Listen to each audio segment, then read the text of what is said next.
Welcome to టీ10 ఇవాల్టి special story. NDA Narendra మోడీలకు భారీ majority వస్తుందని అంచనా వేసిన వివిధ ఎగ్జిట్ పోల్స్ అసలు ఫలితాలు వెలువడేసరికి బూడిదల పోసిన పన్నీరే అయింది.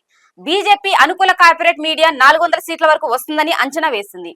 కానీ వాస్తవానికి ఎన్డీఏ సంపూర్ణ మెజారిటీ కోసం పోరాడవలసి వచ్చింది. ఎన్నికల వ్యూహకర్తలుగా చెప్పుకునే ప్రశాంత్ కిషోర్, ప్రదీప్ గుప్తా నేతృత్వంలోని యాక్సిస్ మై ఇండియా ఎన్డీఏకు 301 400 సీట్లు వస్తుందని అంచనా వేసింది. అయితే అలా రాకపోవడంతో ఛానల్ చర్చలో ప్రదీప్ గుప్తా కన్నులు పెట్టుకున్నారు. ఎగ్జిట్ పోల్స్ అంచనా వేసిన దానికంటే సగటున 75 సీట్లు తక్కువగా ఎన్డీఏ గెలుచుకుంది. ఎగ్జిట్ పోల్స్ ను మోడీ మీడియా పోల్ గా పేర్కొన్నారన్న ప్రతిపక్షాల వైఖరి ఫలితంతో చెల్లుబాటైంది.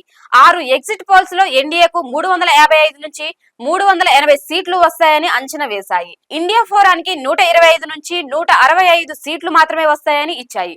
ఉత్తరప్రదేశ్ లోను బీజేపీ క్లీన్ స్వీప్ చేస్తుందని ఛానళ్లు చెప్పాయి. కానీ యూపీలో ఇండియా ఫోరం అడుగు ముందుకేసింది. బీజేపీ 70 సీట్ల వరకు గెలుస్తుందని ఛానళ్లు ప్రకటించగా ఫలితాలు వెలువడేసరికి ఎస్పీ కూటమి దాదాపు 40 సీట్లతో దూసుకెళ్లింది. ఎగ్జిట్ పోల్స్ తర్వాత ఊపందుకున్న స్టాక్ మార్కెట్ తొలి ఫలితాలు వెలువడిన వెంటనే కుప్పకూలినట్లు సంకేతాలు వెలువడ్డాయి. కాసేపటికి అది పేక మేడలా కూలిపోయింది. ట్రేడింగ్ ముగియడంతో ఇన్వెస్టర్లు 14 లక్షల కోట్లు నష్టపోయారు.